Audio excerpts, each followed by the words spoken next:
People were arguing that we were now experiencing what was commonly called a revolution in military affairs, that our forces would be so technologically superior that we could look forward for the indefinite future to what we were calling full spectrum dominance against any foreseeable adversary.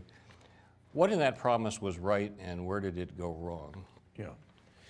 Well, I think that what was right was these are tremendous capabilities, right? That we want to have a technological differential advantage in technology over our adversaries, but what was wrong with it is it neglected continuities in the nature of war, you know, and it took a technological approach to the very complex human and political and problem of war, and didn't recognize war as a contest of wills, you know, and didn't give much agency to the enemy. And so this idea that the conceit of the revolution in military affairs was that we could win future wars quickly, cheaply, and efficiently, mainly through the application of advanced technologies, and in particular, communications and information technologies combined with precision strike capabilities.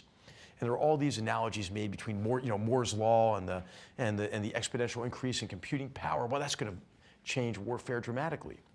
But what that neglected were, again, these continuities in the nature of war, and what Sir Michael Howard has pointed out is that wars resemble each other more than they resemble any other human activity. So you always have to be suspicious about analogies that were made to war.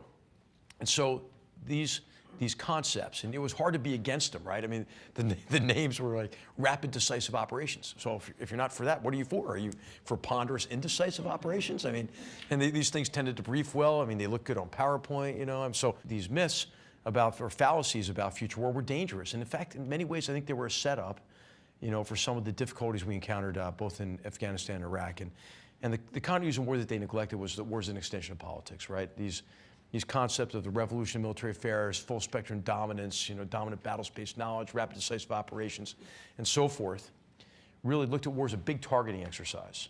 And essentially we could win wars by the application of firepower onto land from the air and maritime domains. This approach to war is kind of like I would call it the George Costanza approach to war, right? You leave on a high note. So you say the war starts, you do a bunch of things at standoff range, and then, hey, I'm done, it's great. But of course, you know, the war still goes on because it's fundamentally a political competition, typically for power, resources, and survival among human beings who happen to live on land. And your enemies are targets on land. You know, if they're targets, well, they're all trying to avoid being classified as such. They're employing traditional countermeasures of concealment and dispersion and intermingling with civilian populations and so forth. These were hubristic ideas because they didn't give much agency to the enemy. They neglected war as political. They neglected the human dimension of war, right? Why people fight.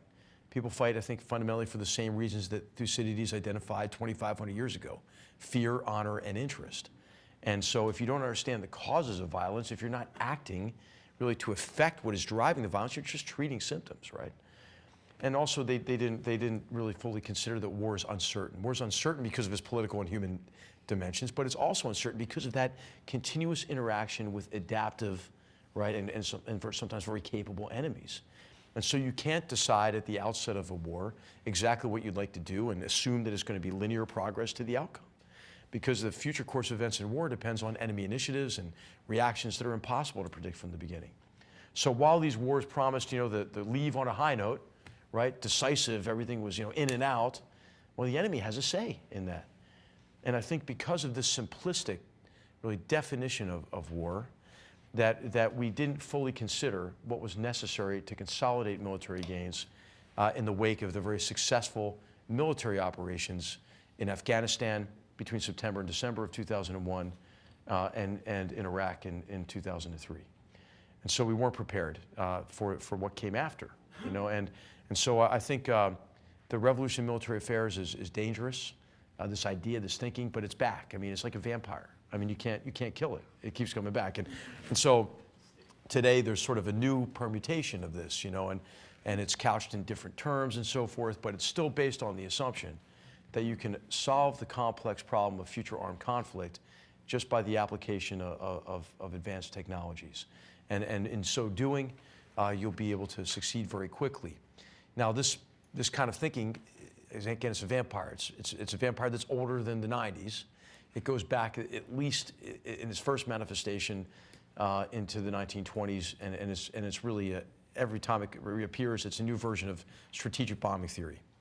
and that appears in the new guise every so often. So I think the RMA really highlights really the danger of this kind of hubristic thinking about America or any nation, Western nations, being able to achieve a differential advantage over all potential adversaries solely through technological advantages. Now, it doesn't mean you don't want technological advantages, right? As I mentioned, you don't want a fair fight. A fair fight in war is an ugly proposition. So these are important capabilities, but what happens is people become so enamored with these capabilities that then they begin to masquerade as strategies and answers to the complex problem of future armed conflict.